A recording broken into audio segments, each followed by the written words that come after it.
নমস্কার, প্রতিদিনের মতো আজকে দুটো রেসিপি নিয়ে ফিরে এসেছি। আজকে রবিবার, সবার বাড়িতে স্পেশাল কিছু খাবার দাবার থাকে, তো আমার বাড়িতেও হবে। আজকে হবে আমার পুঁই শাক দিয়ে কাতলা মাছের তেল আর ইলিশ মাছের দুটো মাথা আছে, সেই মাথা দিয়ে চচ্চড়ি আর ইলিশ মাছের ঝাল সর্ষে বাটা দিয়ে। তো চলুন, প্রথমে যেটা করতে হবে, গ্যাসটা অন করে নিতে হবে। তো কড়া গরম হয়ে গেছে, বেশ কিছুটা সর্ষের তেল দিয়ে দেবো এর মধ্যে। তেলটা গরম হলে আগে ইলিশ মাছের মাথা দুটো আমি প্রথম ভেজে নেব। তো তেলটা খুব ভালো করে গরম হয়ে গেছে, ইলিশ মাছের মাথা দুটো আগে প্রথম ভেজে নেব।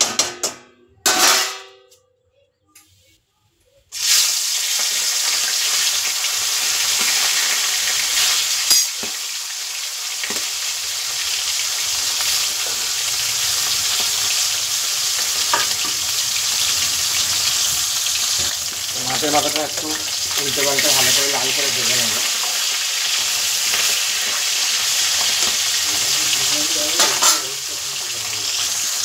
তো মাথাগুলো খুব ভালো করে ভাজা হয়ে গেছে, এবার সব তুলে নেব। আর ওই তেলে এবার কুমড়োটাকে আমি ভেজে নেব।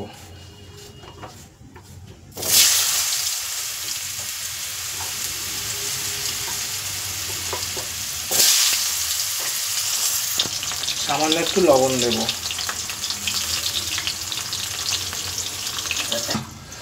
তো কুমড়োটা আমার ভাজা হয়ে গেছে, চাপা দিয়ে ভেজে নিয়েছি লাল করে। এবার সব পুরোটা তুলে নেব কুমড়োটা। এবার ওই তেলে বেগুনটাও আমি লাল করে ভেজে নেব।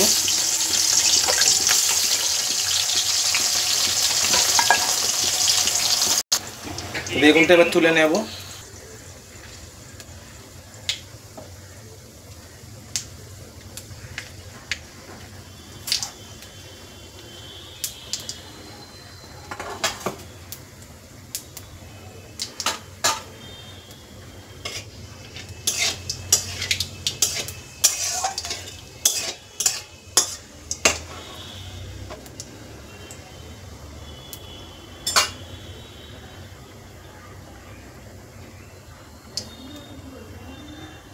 তো 5 ফোঁটা আমার লাল হয়ে গেছে, এবার কাতলা মাছের তেলটা দেবো। দেবো পেঁয়াজ, কাঁচা লঙ্কা,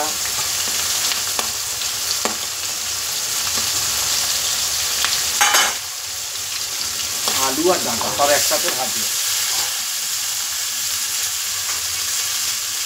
লবণ দেবো, দিয়ে খুব ভালো করে লাল করে ভাজবো।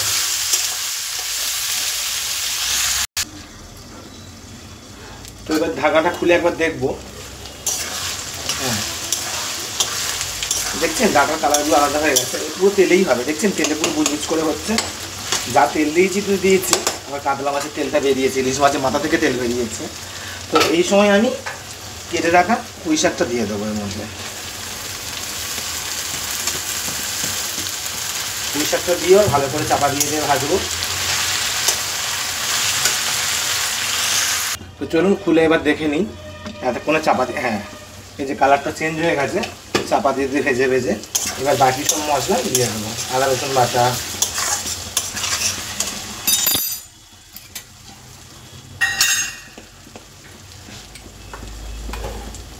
এই বড় চামচে চুর করে 1 চামচ দিলাম, আর সামান্য একটু দেবো নুন। দেবো প্রথমে দিয়ে দেবো চিনি,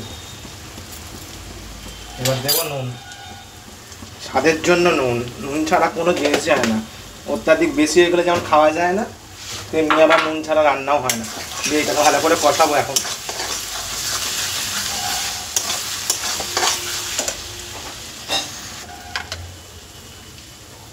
জিরে গুঁড়ো 1 চামচ, ধনে গুঁড়ো 1 চামচ আর সামান্য, আর দেবো হলুদ গুঁড়ো। এবার খুব ভালো করে কষাবো। আর সামান্য লঙ্কা গুঁড়ো দেবো একটু কালার হওয়ার জন্য, সামান্য একদম, ব্যাস। এবার কষিয়ে ভালো করে হবে।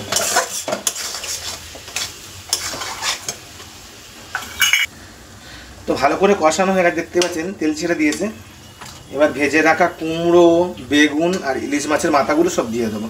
ইলিশ মাছের মাথাগুলো দিয়ে ভেঙে দেবো।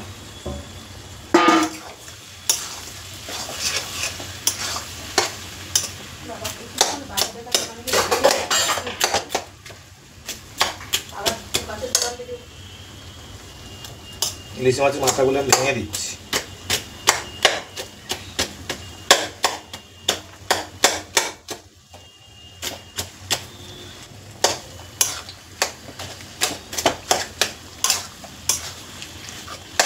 এবার এগুলো দিয়ে ভালো করে এখন কষাবো, কষি। তো সব ভালো করে মেশানো হয়ে গেছে, তেলও ছেড়ে দিয়েছে। এবার সামান্য পরিমাণে আমি জল দেবো, একটু কাদা কাদা বানাবো বলে। এই জলটা দিয়ে এবার ফুটে গেলে আমি নামিয়ে নেবো, আস্তে করে দিয়ে চাপা দিয়ে দেবো। ওদিকে যতক্ষণ পুঁই শাকটা হচ্ছে ততক্ষণ আমি এদিকে নুডলস মাখিয়ে রেখেছি ইলিশ মাছে। এইটা আমি তো ভাপাবো আজকে একটু বরিশালের মতো, মানে বরিশালের নোয়া ডিস্ট্রিক্টে এরমভাবে হয়। তো এতে নুডলস মাখিয়ে রেখেছি। এবার এতে আদা রসুন বাটা দেবো আমি।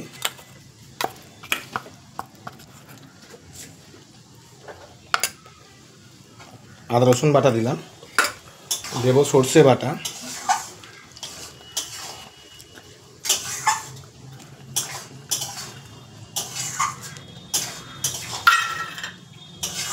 কাঁচা লঙ্কা বেশ কিছুটা, লবণ হলুদ দাও, লবণ হলুদ দাও, সামান্য একটু গুঁড়ো লঙ্কাও দেবো, হলুদ দিলাম,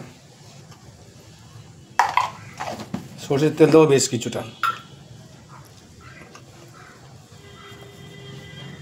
ব্যাস আর দেবো না। লবণ দেবো, আর দেবো কাশ্মীরি রেড চিলি পাউডার।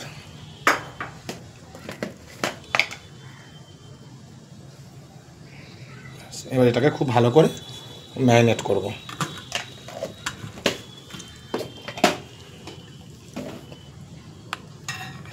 তো নোয়াখালী ডিস্ট্রিক্টে বলে যত বেশি নাকি ভালো করে ইলিশ মাছটা মাখাবেন, মানে ম্যারিনেশন করবেন, তত নাকি টেস্ট হবে। তো এরম করে আদা রসুন দিয়ে আমিও কোনোদিন খাইনি, তো প্রথমবার করছি আমি, দেখা যাক কেমন টেস্ট হয়। তো আমার ম্যারিনেশন হয়ে গেছে। ওদিকে চলুন পুঁই শাকটা দেখি। দেখতেই পাচ্ছেন কত সুন্দর দেখতে হয়েছে, এই যে সব গলে গেছে। আমি এবার নামিয়ে নেব, দেখাই একটু। দেখছেন কত সুন্দর দেখতে হয়েছে।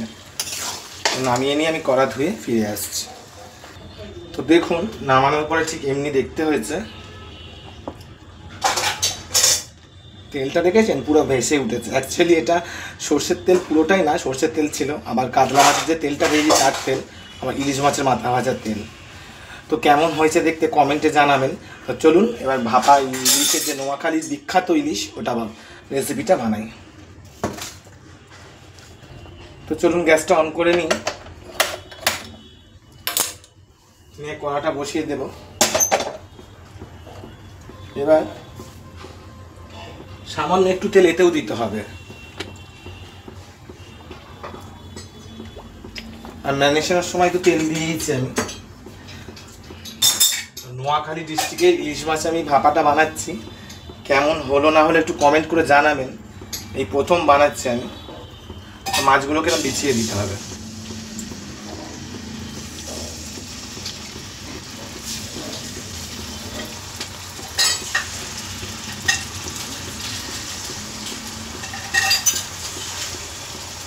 এবার এই যে গ্রেভিটা তেলটা সব দিয়ে দিতে হবে মধ্যে।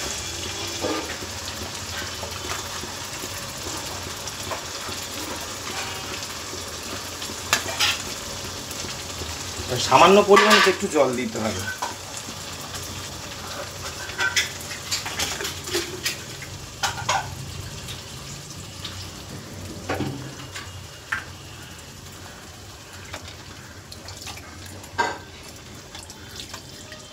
এই হাত ধোয়া জল,